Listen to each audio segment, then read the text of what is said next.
Joie, une émission de la Fraternité de Tibériade. Mathieu et Jean-Michel vous parlent du chemin de lumière. Entrez avec eux dans la joie pascale.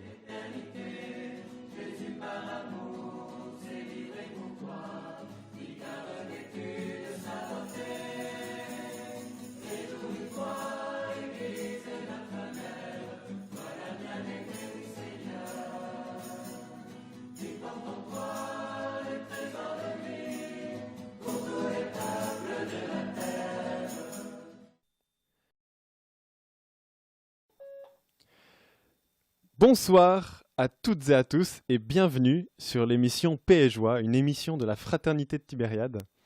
Je suis Mathieu, votre représentant ce soir, votre présentateur ce soir, et je suis ici avec Frère Bart. Frère Bart, bienvenue. Bonsoir à tout le monde. On a la joie d'avoir une nouvelle fois en régie Frère Joachim qui s'occupe du son et de l'image pour le bonheur de vos yeux et de vos oreilles. On a préparé cette interview, cette petite émission d'aujourd'hui avec des JSD, donc Astrid de Hénin et Mad qui ont aidé à préparer les questions et les thèmes d'aujourd'hui.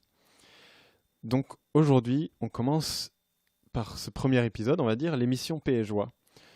Une émission qui va porter sur la joie de Pâques, le temps pascal qui a débuté avec Pâques, dimanche. Et on va parler un peu du chemin de lumière que Frère Marc a écrit. Alors, on connaît déjà tous, du moins de nom, le chemin de croix. C'est une tradition dans l'Église. Mais est-ce que tu peux nous rappeler un peu ce que représente ce chemin de croix, Frère Bart ? Le chemin de croix, c'est déjà une habitude très antique dans l'Église. Très tôt, en fait, les chrétiens ont eu ce désir d'avoir un signe concret de la croix. Et il faut le savoir que notre foi chrétienne est très concrète. Jésus a été un homme, il a connu la joie, l'espérance, la peine, la souffrance aussi sur la croix, et ça rejoint les gens. Et donc, les gens se sont très vite reconnus dans la croix parce que ça fait partie de la vie. Et donc, on sait que Constantin, la maman d'Hélène, la maman de Constantin, a été à Jérusalem pour aller chercher un morceau de la croix. Puis Saint François, en fait, a donné un bon coup de pouce pour le chemin de croix, parce qu'en fait, il y a une dévotion pour le Christ crucifié. Et en fait, ce sont les franciscains qui, en fait, ont inventé le chemin de croix. Les premiers franciscains qui sont installés à Jérusalem ont inventé ce chemin pour se rappeler la vie du Christ, mais à Jérusalem, donc à travers sa mort et sa passion. Et depuis lors, ça s'est répandu. Et c'est vrai que ça rejoint vraiment les gens dans ce qu'ils vivent, dans leur souffrance et dans ce mystère de la mort, en fait. Oui. Donc c'est vraiment suivre le Christ à travers toute sa passion et la souffrance qu'il a vécue pendant la Semaine Sainte, nous qu'on a revu un peu la passion et qui nous amène vers Pâques. Oui. Donc le chemin de croix, c'est plutôt avant Pâques et le chemin de lumière après Pâques. Mais le chemin de lumière, c'est quoi concrètement ? C'est l'autre versant du mystère de Pâques, quelque part, cette passion. Mais la vie de Jésus ne s'est pas terminée sur la croix, s'il est mort, mais en fait, il est ressuscité. Et en fait, c'est peut-être un aspect que l'Église catholique a moins développé, de par des situations culturelles aussi, toutes les épidémies de peste qui ont été connues. Et en fait, c'est l'Église d'Orient qui a été très, très sensible dès le début, en fait, à ce mystère de la résurrection. Par beaucoup de la divinisation, l'homme qui est fait pour être rempli de l'Esprit Saint et qui a développé beaucoup une spiritualité lumineuse de la résurrection. Beaucoup de saints de l'Église orthodoxe ont fortement essayé de vivre de ce mystère de l'Esprit Saint, de la résurrection. On connaît Saint Séraphin de Sarov, qui est un peu le Saint François d'Orient, François qui a donc eu le stigmate, là Saint Séraphin qui a vécu comme la transfiguration. Et donc c'est l'autre versant de ce mystère de Pâques qui est la résurrection. Moi, je ne connaissais pas du tout le chemin de lumière avant de préparer cette émission. Et c'est même Frère Joachim qui m'en avait parlé, qui m'avait proposé de mettre ça au cœur de l'émission. Et donc, j'ai découvert là-dedans que en fait, c'était vraiment une intuition qui habitait Frère Marc depuis longtemps. Et parmi ces intuitions, il y avait justement, je lisais dans le livre, ce désir d'unité entre les chrétiens d'Orient et d'Occident.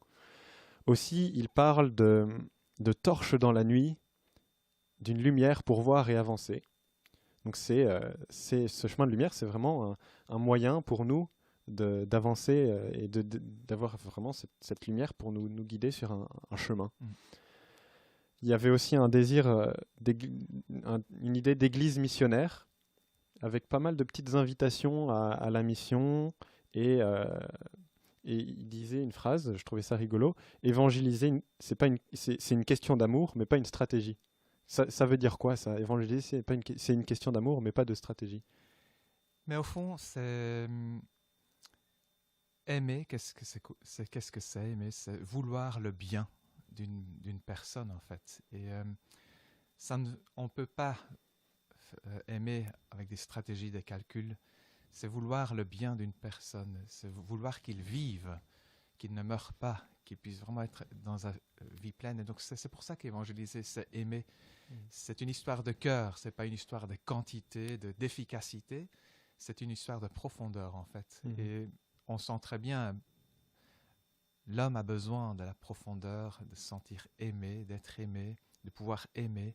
Et c'est ça l'évangélisation, au fond, c'est faire comprendre à une personne qu'il a du prix, que sa vie a une valeur, et à nos yeux, mais aussi aux yeux de Dieu.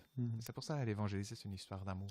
Oui, donc vraiment, c'est partager l'amour que nous, on reçoit de Dieu, de la partager dans le monde entier. Oui, tout à fait. Oui. Il y avait aussi le fait que ce chemin de lumière, ça devait être une source de jubilation. Le frère Marc, à travers ça, il voulait pouvoir communiquer la joie du salut, la joie de Christ ressuscité qui sauve le monde. Et aussi, il parlait de l'importance de la parole de Dieu. Il voulait vraiment, c'était un de ses objectifs, donner le goût de lire la parole de Dieu. Et même, c'est vraiment la parole, c'est au cœur du chemin de lumière.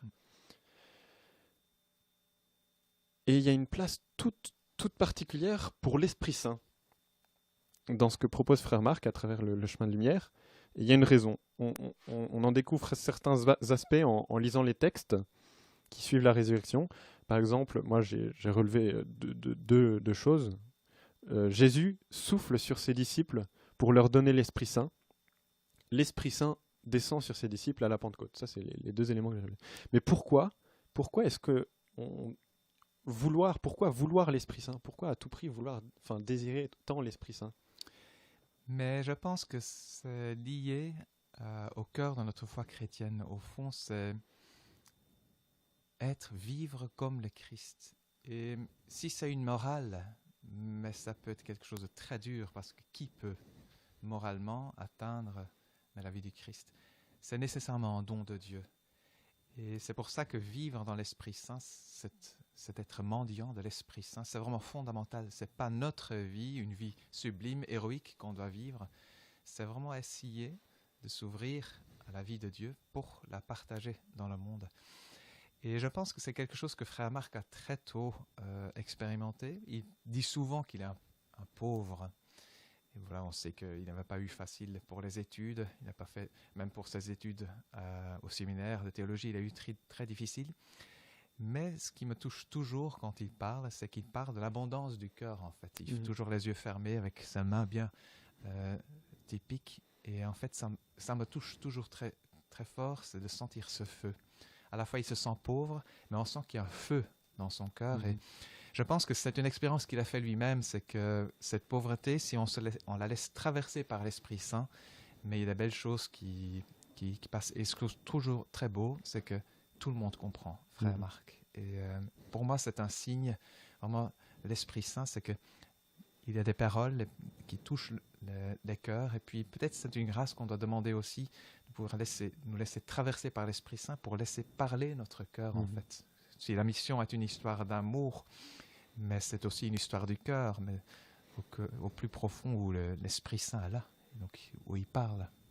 Je lisais aussi que Saint François, il avait un désir ultime, c'était d'avoir l'Esprit Saint, de le laisser habiter en son cœur et de le laisser agir à travers lui, quoi. Oui, tout à fait. Dans ses écrits, on lit tout le temps avoir l'Esprit du Seigneur. Il insistait auprès de ses frères voilà, tu peux être très intelligent, mais si tu perds l'esprit d'oraison, si tu n'as pas l'Esprit du Seigneur, ça sert strictement à rien. C'est de la connaissance, mais ça n'a pas une vie. Et frère Marc a été touché aussi par un saint orthodoxe Saint-Séraphin de Sarrefouz. On est tout proche de Chevetogne. Et il faut d'abord savoir, jamais oublier que Frère Marc a eu son appel la nuit de Pâques à Chevetogne. Et c'est pour ça que le chemin de lumière, ça vient de très loin en fait. C'est déjà enraciné dans sa vocation.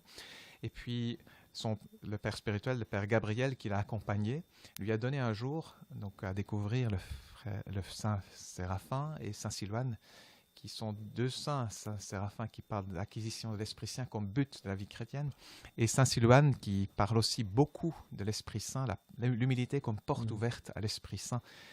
Et c'est sûr que Frère Marc a été marqué par ces saints. Ils ont une très grande place. D'ailleurs, je pense que la spiritualité théberète a quelque chose de lumineux. Elle est lumineuse. Par exemple, la petite chapelle de la Transfiguration à l'accueil, au début, c'était un lieu où il y avait un lit, un feu ouvert.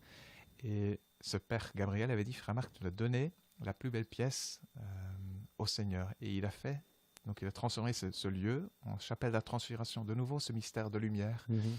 Et je sens aussi dans notre vie, il y a quelque chose d'une limpidité, d'une simplicité, la joie aussi.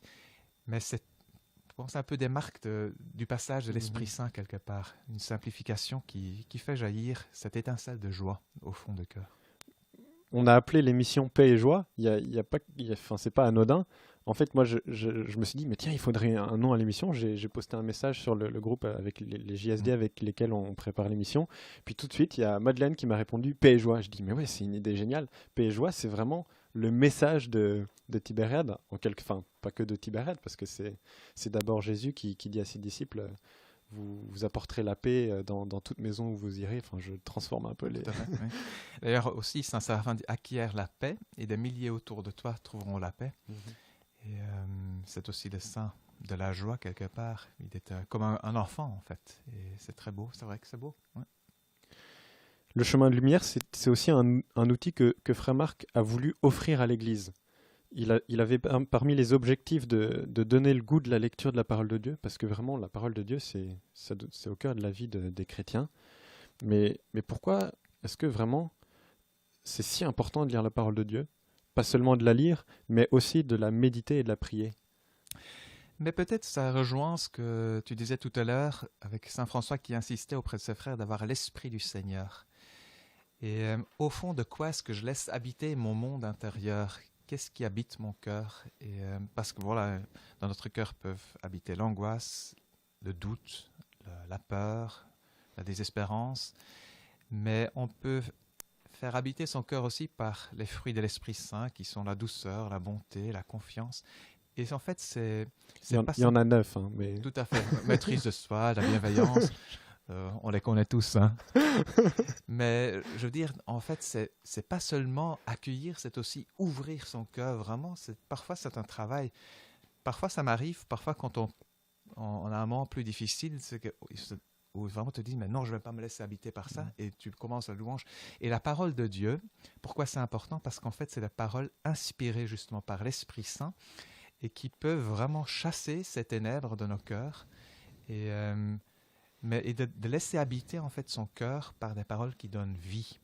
Et en fait, lire la parole de Dieu, c'est un des moyens, comme la prière, comme l'émerveillement, la louange, pour assainir un peu ce monde intérieur, d'illuminer notre cœur. Et, aujourd'hui, dans notre monde, on parle beaucoup de mindfulness, la méditation pleine conscience, mais en fait, on pourrait dire que les chrétiens devaient être Christfulness. Ils devraient être remplis du Christ, pleins du Christ, avec ses sentiments de miséricorde, avoir les entrailles du Christ qui compatissait avec ceux qui souffraient, qui pouvaient jubiler aussi quand ils voyaient ces apôtres venir de mission. Et c'est ça, laisser habiter mon monde intérieur par l'Esprit Saint. Un des moyens pour faire ça, c'est la parole de Dieu. Alors, on va passer sur les thèmes un peu à côté. Ce sera un peu le mode de cette émission. On commencera par parler de la station du chemin de lumière, puis après on aura des petits thèmes un peu en rapport avec la station. Aujourd'hui, comme on n'a pas de station, c'est des thèmes qu'on a réfléchi un peu avec les JSD, et on voulait raconter comment est née cette émission. Alors moi, cette émission, elle est née un dimanche soir où on partait en ermitage, et on avait commencé à imaginer les petites interviews qui ont eu lieu pendant la Semaine Sainte. Puis je me suis dit, mais pourquoi on ferait pas plus après Pâques? Parce qu'on n'avait rien pensé encore. Et alors j'ai fait une nuit blanche, j'arrivais pas à dormir, j'avais trop d'idées. Et le lendemain, j'en ai parlé rapidement avec frère Joachim, puis il m'a dit, ouais, faut que t'en parles à frère Bart, il y a quelque chose de pas mal là-dedans. Et donc, je t'ai demandé. J'en ai même parlé, avant de t'en parler, j'en ai parlé à des JSD qui m'ont tout de suite dit, ah ouais, on est motivé. Et donc pour pas que ce soit que moi, parce que c'est quand même pas mal de travail, et heureusement qu'ils sont là pour m'aider. Mais tout de suite, quand je suis venu te voir, je t'ai raconté un peu les objectifs, ce à quoi j'avais pensé, mais avec juste quelques idées un peu vagues. Et tout de suite, tu m'as dit oui, tu m'as même dit, je te donne carte blanche. Mais pourquoi tu m'as dit oui directement? Qu'est-ce que tu pensais que ça allait pouvoir apporter cette émission, faut que ça corresponde un peu au charisme de la communauté? Pourquoi tu m'as répondu oui? Certainement pas de façon aveugle, mais avec une certaine réflexion derrière. Mais en fait, d'abord, je trouve ça une idée géniale. Et donc, il faut être ouvert aux surprises de l'Esprit Saint. Et c'était vraiment censé, surtout dans ce confinement. Là, la mission, ça fait quand même partie de notre vie. Et puis, c'était quand même un peu bizarre de vivre le Triduum Pascal, mais sans personne. Et je dis, comment est-ce qu'on va nourrir mais ces personnes pour qui Tibériade, ça signifie quelque chose dans leur vie spirituelle. Et donc, c'est vrai que c'est une responsabilité. Je me sentais responsable. Et donc, je trouve ça une belle manière pour justement atteindre, pour donner de la nourriture spirituelle aux personnes qui les désirent. Parce qu'en fait, souvent, on l'oublie. On vit le carême à fond, et puis le Triduum, c'est Pâques, et puis on reprend le travail, et puis plus rien. Mais en fait, on oublie qu'il y a 50 jours que l'Église nous offre pour continuer à approfondir ce mystère de Pâques. Et je trouve ça très bien, durant ce temps de confinement, mais qu'on continue à nourrir la vie spirituelle des personnes qui le désirent et qui nous écoutent. J'espère qu'ils sont nombreux. Nous, on ne voit pas les chiffres là pour le moment, mais on espère qu'ils sont nombreux à nous écouter. Derrière cette émission, on a une petite équipe. J'ai parlé tout à l'heure des JSD, mais il y a les présentateurs, Jean-Michel et moi, Mathieu. On est 2 jeunes de l'année Saint-Jean-Baptiste. C'est quoi l'année Saint-Jean-Baptiste? Tu peux expliquer un peu ce que la communauté voulait faire à travers? En fait, pour nous, c'est une réalité très importante. Donc, c'est des jeunes qui ont ce désir de venir vivre pendant une année, mais notre vie, donc vivre avec les frères.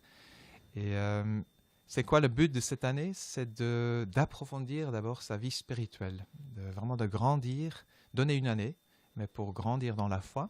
Et un aspect tout à fait nouveau, parce que frère Pascal a fait des études au Canada, à l'IFIM, Institut de formation humaine intégrale, d'offrir aussi aux jeunes de pouvoir grandir mais dans leur humanité, parce que la spiritualité, la vie spirituelle, se greffe sur notre vie humaine. Et donc, c'est vraiment très beau de voir cheminer ces jeunes et de voir comment ils grandissent. Et puis, c'est vrai que c'est aussi une année pour discerner sa vocation. Et donc, le but de cette année, c'est de donner à l'Église mais des vocations solides. Et c'est ouvert pour tous. Hein. C'est pour une vocation de mariage.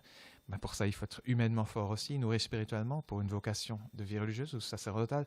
Donc, c'est vraiment une année qui prépare les chemins du Seigneur. Et donc, il y a tout un accompagnement, toute une vie qui est derrière. Et pour moi, c'est une grande espérance, en fait, cette année Saint-Jean-Baptiste. Et puis, c'est vrai que c'est comme une très, très belle aide aussi pour nous. Et on le voit à travers cette émission Paix et Joie. Donc, mais ce n'est pas que ça, c'est beaucoup plus. Hein. C'est vrai qu'en tout cas, pour nous, c'est une grande chance qu'on a de pouvoir vivre cette année. C'est un beau cadeau que vous nous faites. Et tu parles un peu de vocation. S'il y en a que ça intéresse, c'est prévu dans le programme des émissions. Je ne sais pas encore vous dire laquelle parce que je retiens pas tout par cœur, mais on a travaillé sur un peu le thème de la vocation, réexpliquer un peu en général ce que c'est, ce que ça veut dire, parce que parfois on comprend pas très bien, on dit un peu toujours les mêmes choses, mais ça plaît pas beaucoup. Mais nous réexpliquer ça, ce sera fait dans une prochaine émission. Il y a aussi une équipe de JSD, mais JSD c'est un peu un terme technique. Ça veut dire Jeune Saint-Damien. Donc il y a Madeleine, Astrid, Benoît, Inès-Marie.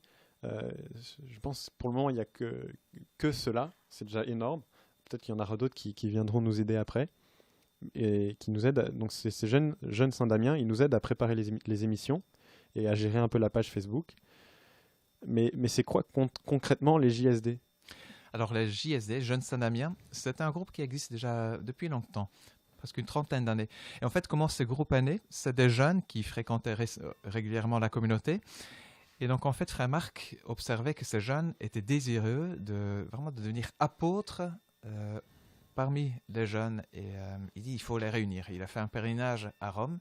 Et à tous ces jeunes, depuis le tombeau de Pierre, il a écrit une lettre. Et 12 jeunes ont répondu à cette lettre. Et c'est comme ça que les JSD, les jeunes Saint-Damien, sont nés. Et en fait, comme ici à Tibériade, on est marqué par la spiritualité franciscaine. Mais le cœur de ce groupe, c'est l'appel de Saint François dans la chapelle Saint-Damien, qui existe toujours à Assise. Vous connaissez la croix Saint-Damien. On l'a ici devant nos yeux. Voilà, c'est cette belle croix avec le Christ, avec les yeux grands ouverts. Et en fait, où il a cet appel, va et répare mon église qui te le voit, tombe en ruine. Et donc, le but de ce groupe, c'est vraiment donc, que les jeunes puissent devenir apôtres et constructeur de l'Église d'aujourd'hui. Et c'est un très très beau groupe. Moi, je suis toujours touché par ce feu, le feu de ces jeunes et ce désir qu'ils ont pour s'enraciner dans le Christ. Et donc, c'est une réalité aussi très importante. Mais en fait, ça se place dans tout un chemin qu'on offre à partir des enfants de la moisson. Justement, j'allais poser la question, mais voilà.